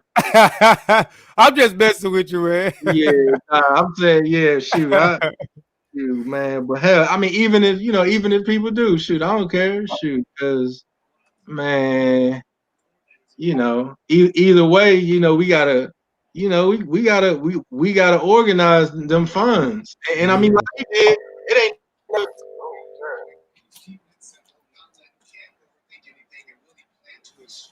Hey, gentlemen, I sent y'all a picture in the Hold on, Chris. Chris was speaking. Chris, you were done? Your mic muted, Chris. Yeah, it made a funny noise or something, and then it went to mute. That's what we still can't hear you. Oh, can you hear me now? Yeah, it was. I don't know if it was you or something. Yeah, I don't know. I don't know if it tried to start over or something. But yeah, I don't know what the hell. Okay, yeah, but yeah, I said what I needed to say. Yeah. Where you at, moderator? The moderator of the show, Satep and Ra? Right here, man. I was eating me some peanuts, man. Peanuts and booty, huh? Peanuts and booty. Got the trail mix over here, man. Oh. Hey, can if somebody can do me a favor, can y'all please share that picture from the chat, the Facebook chat? And I'll go into everything Chris was describing has been done, and I'm gonna show y'all what the results was. Where you put it? It's in the Facebook. Oh, chat. I got it. Yeah, hold on. Let me see if I can get it big first. It's been done, and I'm gonna show y'all what the results was. I didn't say this flyer was made, or this magazine was made way before I was born. Okay. Hey, hold on. Hey, Bossa, do you have that Booker T book or the Negro Business League one? I don't know. You probably got it, but it's a good book on the history of Negro business and stuff. But I'm saying that because the picture you said Booker T, right? Yeah. You said Booker T. That's who I was gonna pull a quote from. About. See, it's not on this picture. I was gonna pull a quote from what he said, and what he said was, if I'm not mistaken, it's gonna be paraphrased. The audience, please forgive me. It's been so long since I've read this, but it's somewhere close along the lines of the people. Let me know if it's up. It's up. What he said was the people in Boley, Oklahoma, the black people in Boley, Oklahoma, have seemed to have tapped into African greatness. And in the results of that conversation, I don't know if the audience can see the screen. It's real small on my phone. But if y'all can read, or if y'all want to read it for them to show I ain't making this up, that picture says something in regards to this being the largest, most exclusive, and wealthiest all-black city in the world. Not state, not the territory, not the United States, not North America, but the world at the time. And this is what happens when you practice collective economics, when you work with each other. The main reason you see these results and so rapidly is because when a lot of them got here, they went from mud huts, since we like to say it, we like to go around saying we out here in the mud. I got it out the mud. A lot of them lived in mud huts, worked their ass off, and the next thing you know, they got where they was. But they stuck together. And yeah, some came through the railroads. Some, you know, there was some prominent figures coming through. Around this time, you got Pap Singleton. You got the brother, oh, I'm trying to think his name. You got Edward P. McCavey. And I've been showing him here recently. Y'all have to forgive me. I can't remember his name. Brother who even went to Madagascar. And I think someone talked about rubber tonight. He got most of Madagascar to be his and was going to do work there internationally on an international level. He was granted the land from a real Madagascar queen. But he wound up refusing to submit it to the French, and they kind of messed up the program. Give me just a second. I'm trying to... I got that picture up too, Vasa. This brother's name. And this is all in the same time frame. This is 1890s, 1910. Man, he probably in the Booker T book. But it's interesting that you bring him up because you know that's who Garvey learned from. You know, and I think one of the things we can't distort is that people took Booker T telling us to learn the various trades as like some Uncle Tom type shit. But instead we need to understand, like, we need to just learn how to build stuff in general. So just take that lesson from it and then apply that and not try to make it about this whole white acceptance thing. I mean, because you saw what Booker T laid down, Garvey picked it up and did what he did. So yeah, we definitely need to learn them lessons. Yeah, I like that. Hey, can somebody who's sharing the screen? Who's sharing the screen? I'm sharing the screen, Go to Vasa. Wikipedia. Okay. Go to Wikipedia for the audience if y'all want to do Hold it. on, Vasa. And hold on. John L. Waller. Hold on. Okay. Yeah. Oh, I'm saying it for the audience. Okay. And I typed it into the YouTube as well. John who? John L. Waller. Spell the last name. Waller. Okay. John L. Waller. Yeah. I wanna call him, Edward P. McCavey, and Big Pap Singleton. Whatever trio you want to call them, that's a trio from this world that we need to talk about. These three brothers and the movements they were doing. You got one that brought the migration of black people to the West. You got one that tried to utilize becoming and having your own black state. And now we're here at John L. Waller. And y'all read his story. I got him pulled up on the screen. Yeah, you see where I was looking at the screen. It said something about him becoming a consul between Madagascar and the United States. He's got a good story. Real good story.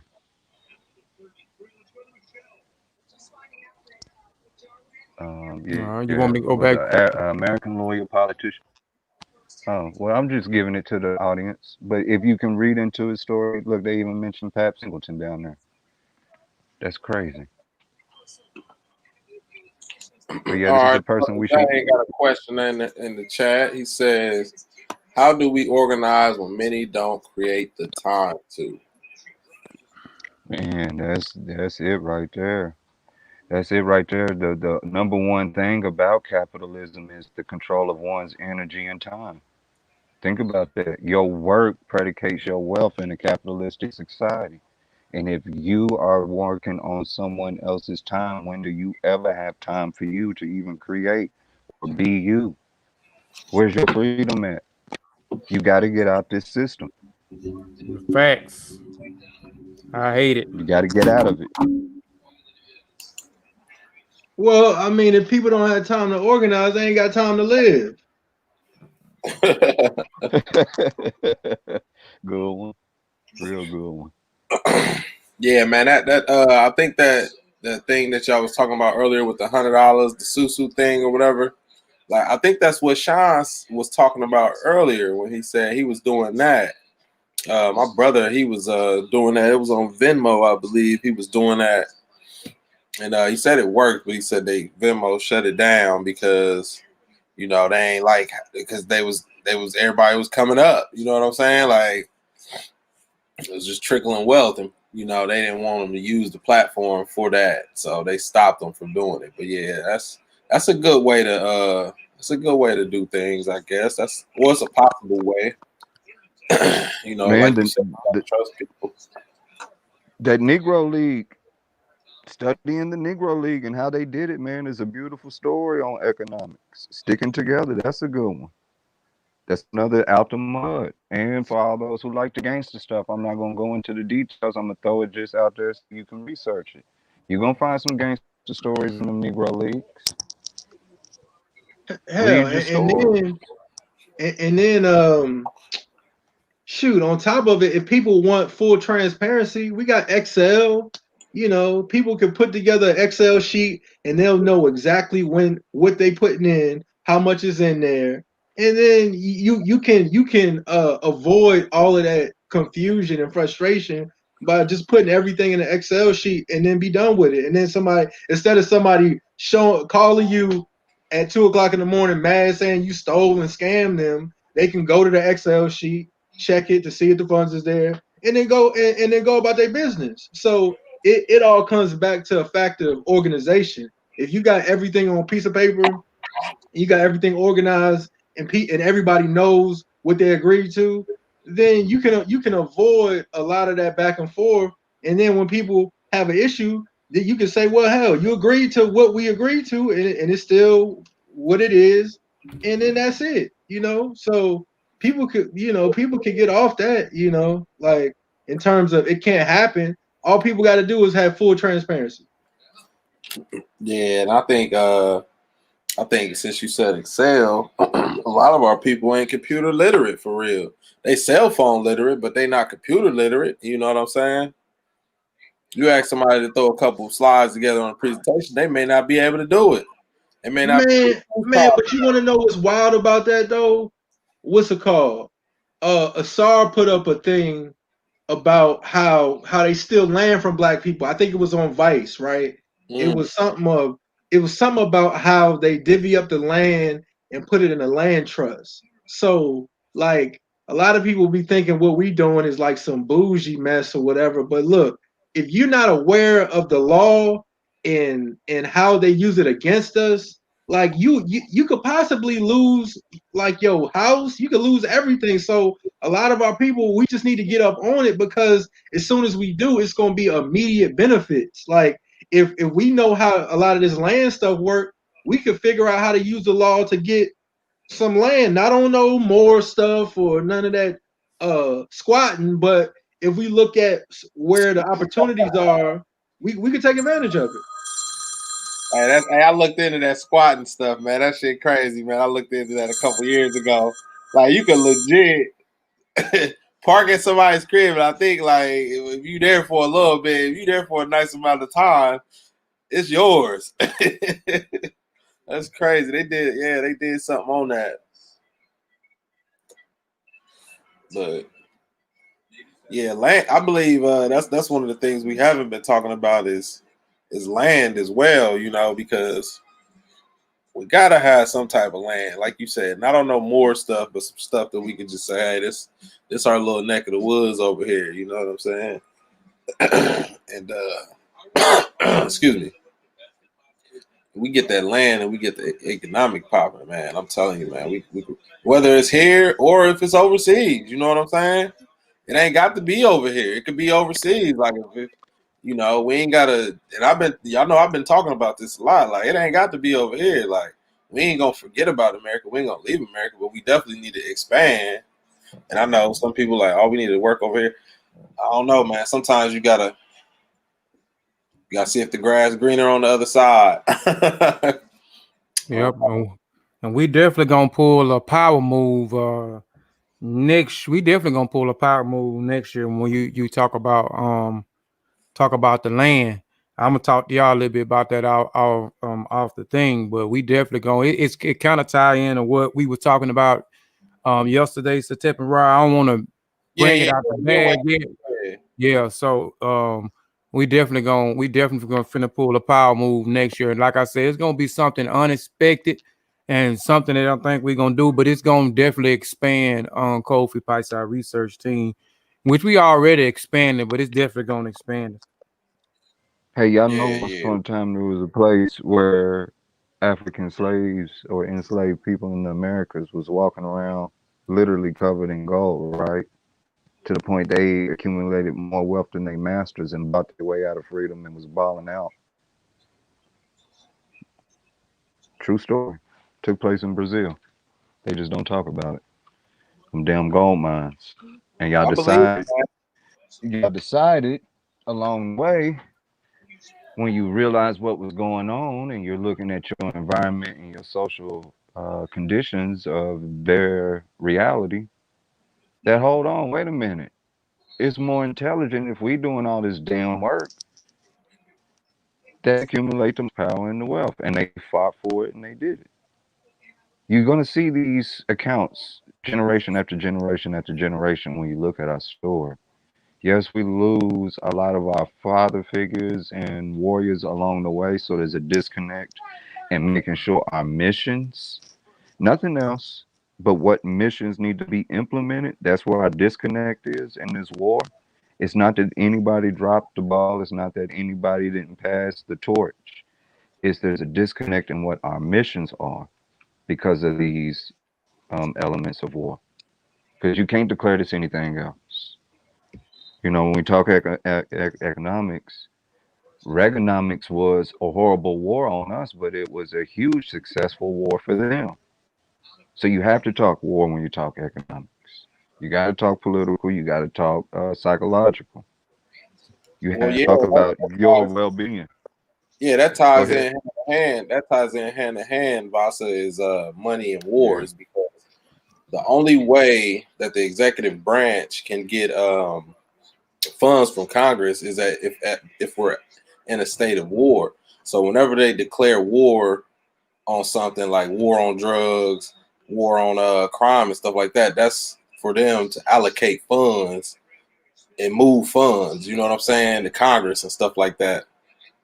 So yeah, because if you declare war on something, you know you need funds for war. You Tupac said you told me you gotta get your money right before you go to war. You know what I'm saying? Like, so whenever they declare war on something, it's a move to allocate funds.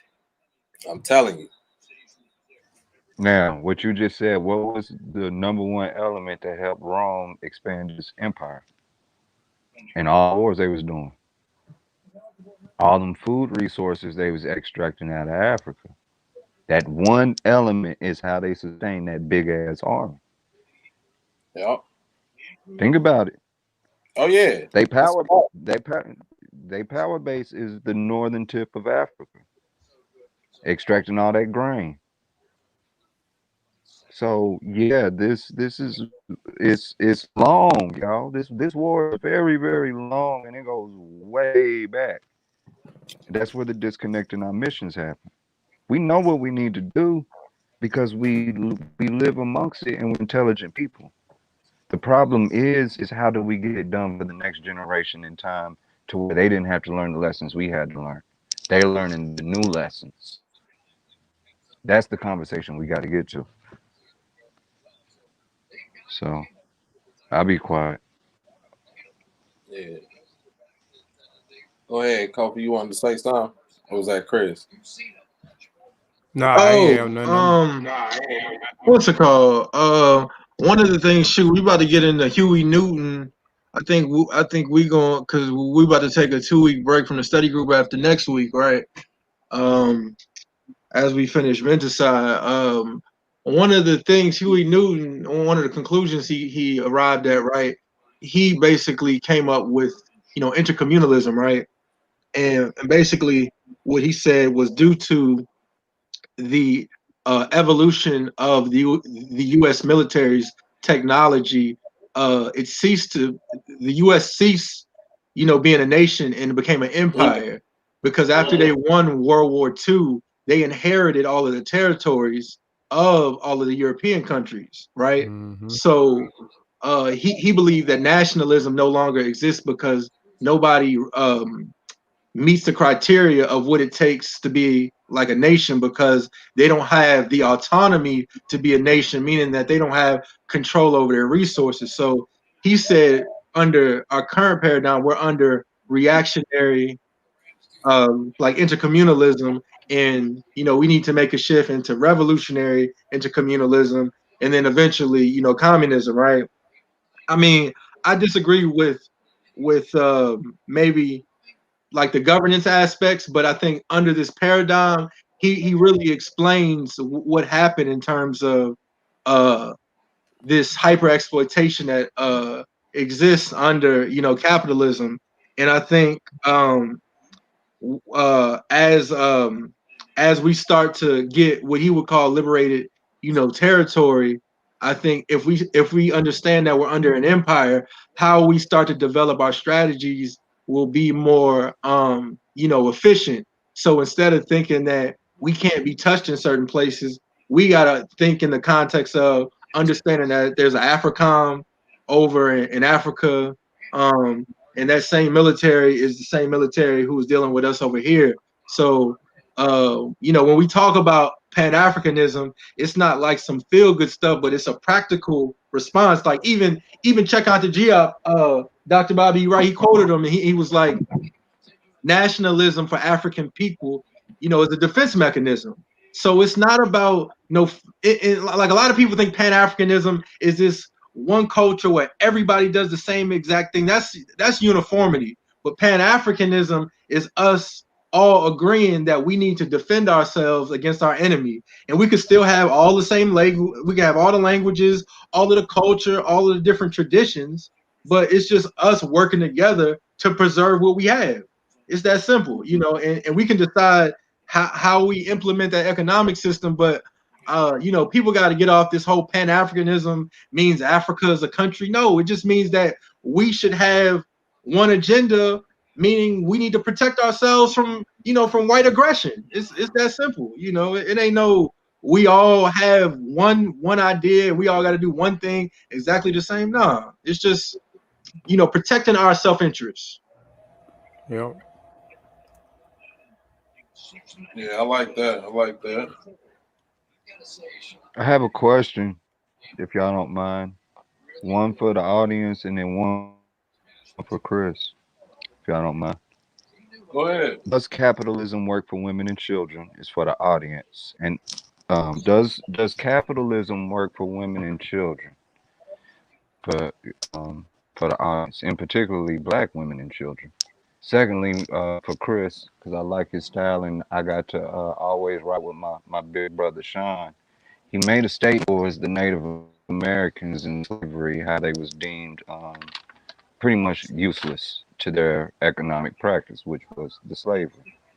And we would have been garnered more valuable to them at that time. Think about that, more valuable. Here it is, they calling you unvaluable, but you're value to them. Think about these things in the war. Chris, how do you feel about Eric capitalism and slavery? If you're aware of that book. Go on to that. He You going. can't hear me? I'm telling you, that's what I'm telling y'all. Now y'all think I got some books. Chris got some dang books. Chris got some books, man.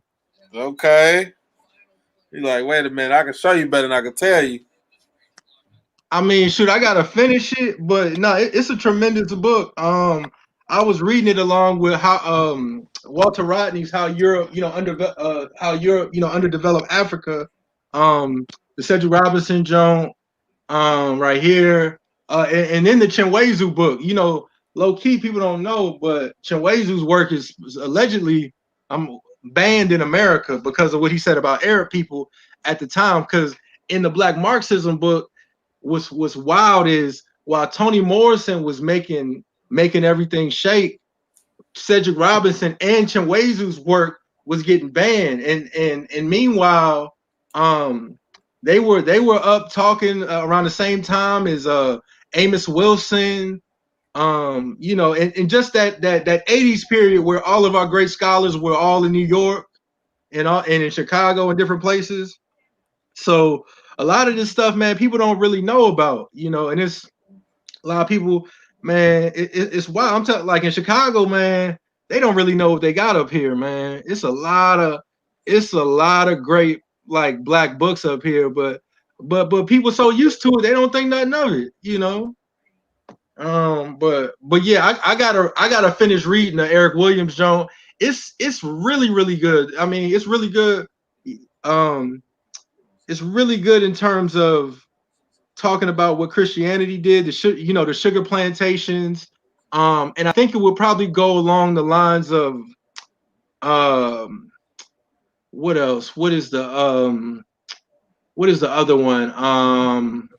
It will go along the lines of the Walter Rodney books talking about Guyana, because that whole Caribbean area. But yeah, I mean, it's a must-have to read, along with books like Black Reconstruction by Du Bois. I mean, but yeah, it's wild. It's wild what they did. And then what's crazy, Eric Williams banned his own book in his country because he wanted to be a neo-colonialist, which is, it's crazy, man. Like a lot of these radical scholars, man, they will write a book that will wake you up, and then they get in power, they will put you right back to sleep. Damn. It's messed up. It's real messed up. Damn. They're feeling that pressure. That's one of the I things bet you too. Is behind like, the curtain they feeling that pressure, bro. Yeah, from the IMF. That IMF is saying, look here, this is what you're gonna do. You're gonna give me this money, cause Yeah, they feeling like, that pressure. cause I remember what's so crazy, right? And even to build on what Huey Newton was talking about, right? People will say, oh, Huey Newton is crazy, he was on drugs, right? But when you look at what he said, right? I'm reading Stokely Speaks, right? And come to find out, the United States gave France like $400 million to stay in Vietnam. I mean, to make sure they got what they need. So what you start to find out, this is why this whole reparation stuff is so silly about, oh, you got to go to this particular European nation. But all of us know about the Berlin Conference, right? So when the United States was able to help win World War II, they expanded. So basically, all of the European countries just, become affiliates. Now, Russia, they've always fought back and they don't want to really be a part of it. But we got to understand stuff within the context of America being in control and all these other countries following the U.S., just following the U.S. empire in terms of their agenda. So all these European countries have one agenda, and it's a United States one. Yep. Mm-hmm. Yeah, I agree with that. We got anything else on the table, fellas? Nah, I just, whenever you get ready As to the close the show, struggle let for me know. black Say what? I was just saying, whenever you got ready to you close going, the Kofi? show out, I just I'm hold on. I wasn't finna say too much or nothing. I'm just gonna say, just let me know when you get ready to close the show. I just want to talk about what's coming up tomorrow. Okay, yeah. Any boss, you got any final words? Mark your As the tombstone. struggle for black equality has gained momentum, the attempts the attempt to revive and popularize theories of genetic inferiority of blacks have stepped up. Moreover, proponents of these theories are given access to college lecture halls, the media, and respectable publishing houses. All the names of freedom of speech, but race theories, um, it breaks the paragraph, but racist theories uh, directed against blacks in the United States are just as criminal as were racist theories directed against Jews in fascist Germany. These are criminal theories disseminated with criminal intent, and their intolerant can have disastrous results. That's just one little paragraph to kind of give y'all a tease of economics of racism in the USA by Victor Perlo. This was published in 1975. It's a good Go little ahead and read to have. type Goes into YouTube. black capitalism and things like that. Yeah, type that in the YouTube chat, boss. Yeah, I'll type it into YouTube. Is that what you were saying, sir? Yeah, Okay, yeah. I got you, boss. But So, Sean, you on here? You got any last final words? Nah, man. Good show, good bill. I was just sitting back, letting y'all ride it out. Appreciate everybody supporting the Kofi Pasa research team. Stay tuned for more information, more things that's going on. Some things that you didn't even know we had the ability to be able to do it. We didn't either until we stumbled upon the idea. So that's how we're gonna keep on rocking, man. We appreciate the support. Like the show, share the show, tell a friend, tell a friend. Please go and pick up Spears of the Mossy Volume 1 and From Spears to Pen Volume 2. And look, one night before bed. I think that's our third publication. And then we have other publications coming behind that we're excited about. Ooh, yes, Um, indeed. so stay tuned to that. Vasa, check the chat since you dropping pictures in the chat. Check the chat. We need something fixed for something. Hey, you ain't finna hold him up neither, bro. I ain't You holding ain't up. finna hold him up now. You finna hold my stuff the Oh fuck now. What I man. just said was simple, bro. This what I said was simple. This is it. It ain't simple. We ain't got. It ain't. Nah. It ain't simple. All I asked him to do was something simple. We ain't got to Oh, do all this back and forth on the live app. okay, It's I'll the, wait till we get off. I'll ladies wait and till we get off. gentlemen, we are down to about 10, maybe less than 10. I gotta go back and do it. Less than 10 pre-order books. The official release date is tomorrow. You can pick it up on Amazon from that point on. But I do have less than 10 books that will be, I will be signing and shipping. Satef, did you want yours all signed or just one? Sign them all. All right, so there you have it. The signatures will be, and to everybody who purchased today, because there were some purchases today, each book will be signed, even if it's the volume 2. Ms. Jackson, it will get signed. So there you have it. There it is. We appreciate the support. The book, the pre-orders is releasing. Some people should be getting them early this week. Tomorrow, I will be updating everyone who did this evening's purchases, and you will have your shipping information available to you tomorrow. That goes for Kofi, too. Cause he cried, I want my damn, just like you did dance. You ran to the post office and let them things out.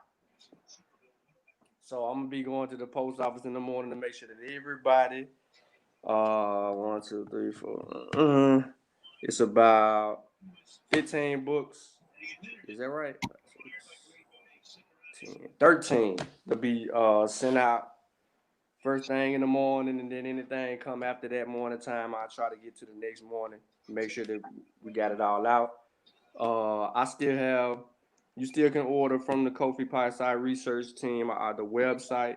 One Night Before Bed, Spears of the Mossy Volume 1, and Spears of the Mossy Volume 2. Now, I don't know. I think we might be all the way out of the inventory in Volume 1. Now, I got some copies, but we'll be able to fulfill if you order directly from the website. That's beneficial.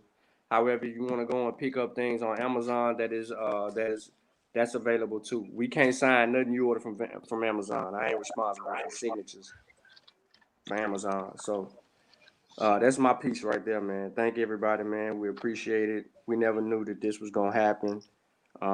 We keep building. We got Brother Chris in the building. He gonna give you a different element. You're gonna see just exactly why he's on the team. More than soon. That's my piece. Oh, and I got my outline, so I should have my chapter done. Before I'm gonna try to finish it before the first, but I finally got my outline of what I'm gonna really kind of dig in, and I already did a lot of the research, so it's gonna be done and ready to go. There you have it. All right, let's you go ahead and close out. You can go ahead, Chris and Kofi. We can close on out. Any final words? Man, just excited to get to work and continue, to build. Man, that's it. Go ahead, Kofi. Yeah, man. Yeah, and be on the lookout. Brother Chris he's going to, for those that may not know, Brother Chris is the newest member of the Kofi Pie Side Research Team, if for those that may not know. And he's definitely going to be on Volume 3 that's coming the end of November. Also, he's going to be on 2 publications I told you we're going to be dropping publications all the way to December. So he's on 2 publications that's coming out next month, 2 publications. So y'all see exactly what he has to offer, how his writing style is, his perspective and everything next month. So be on the lookout. 2 publications he's on before we even get to Volume 3 of Spiritual Warfare. Real quick, like Sean said, appreciate everybody that been supporting, Kofi Pie Side Research Team. Like I posted earlier, just continue to just watch what we got in store. We have a lot of announcements that are coming for this publications. Everybody knows we have a partnership with the Gaia Journal Skills Academy, which is 3 schools, not one. We have a partnership with 3 schools in West Africa. So be on the lookout for another big announcement with that, and keep following us with the Rights Essay Library. And 2020, we finna pull something off that I got in the works that is gonna be unexpected. And we have another announcement coming up that we finna do too, that's dealing with the school, because we giving back over there. And this is what we doing is gonna allow us to make this major move that we're gonna be announcing in 2020, because of the work that we always put, the legwork that we already putting in. So stay tuned for that. Stay tuned for the announcements in October. Stay tuned for the announcements in November and throughout the year. Be on the lookout for the publications that we got coming out. Like I said, we're gonna be dropping every month. Like, go ahead, Sean. Then I want to let them know about it. I'm finna close out too. Okay, real quick. Brother Aziz is doing a project. Brother Aziz, if you will put some information into the chat for us, please. But Brother Aziz is trying to build a school of arts and culture and traditions, somewhere where people can go learn about this history and do other things. He's actually trying to build this in Africa. He has, if you look at Brother Aziz Falls in the chat, he's a member of the Mossy Warrior Clan. You can go on his Facebook page, same name, donate to their project, because he's trying to build this cultural center pretty much on the continent. And we are all trying to make sure that we get that project done as well. We got to help each other out. So if that's what Brother Aziz's project is, that's what we're going to see to, that he also get his shine. Please support his project and his information. I believe he has a GoFundMe. and they're raising the funds. They already started doing most of the groundwork there. We want to continue to make that happen. Brother Z's, I still have not forgot you about my contributions. Bank of America has held my money for 30 days, bro. So as soon as I get my funds from them, I got you. And they finally gave me a cashier's number Friday. And so I probably got to wait another 10 days before I even get that. So I've been waiting and waiting and waiting to get all my funds from these people, man, and they have not gave me my funds. And, I just been grinding out of what I currently get. So, anybody want to feel sorry for me? You know what I mean? I appreciate that too. Nah, You ain't gonna get nah, me. that's it right there. That's it right there, y'all. Yeah. That's it. Go ahead, Cole. And yeah, just tune in tomorrow. I'll be on Mossy Warrior Clan YouTube channel. It's been a while since I presented on there. So I'll be doing a presentation called, I think, As We Always Fought Back. I'll be talking about Baby Ray, a chief from Sierra Leone, a chief from the Timney tribe. So it's an expiring story. So I'll be dealing with him tomorrow. And I may touch on a few other people, but Baby Ray will be the presentation that I'll be presenting on tomorrow on Mossy Warrior Clan. I think it's going to be at 7 or 7:30. So tune in if you want some good information. If you want to get this culture, tune in to Mossy Warrior Clan channel on tomorrow. And again, appreciate everybody for tuning in today, because again, you could have been doing anything else with your time, but you took a little bit of your time to watch the show and see what we had to talk about, and even chime in and give y'all input. So again, man, we definitely appreciate y'all. We definitely thank y'all, man, and we definitely appreciate y'all for supporting us. Again, we just always gotta, if you hadn't got the book, please go get volume 1. If you hadn't got volume 2, go get volume 2. If you hadn't got Sean's book, his children book, please go get his book. We don't care how you go get it, just go get it. If you order it off of the KofiPiesiTV.com, just go to click the Learning Center, click books, and all the books is on there. If you want to go to Amazon.com support, go to Amazon.com and support. If you still want some Spirits of the Mossy shirt, we still have a few left in stock. We only have 3 of the Amazon. We only still have 3 of the As I Learn, We All Learn. Trying to figure out a new route or how we going to be able to supply the shirts. We're trying to do print on demand, so be looking out for whatever we may have going on with that in the near future, man. So again, appreciate y'all, man. And we'll see y'all next week. Shatep got the show. Shatep, you can close out the show. That's you.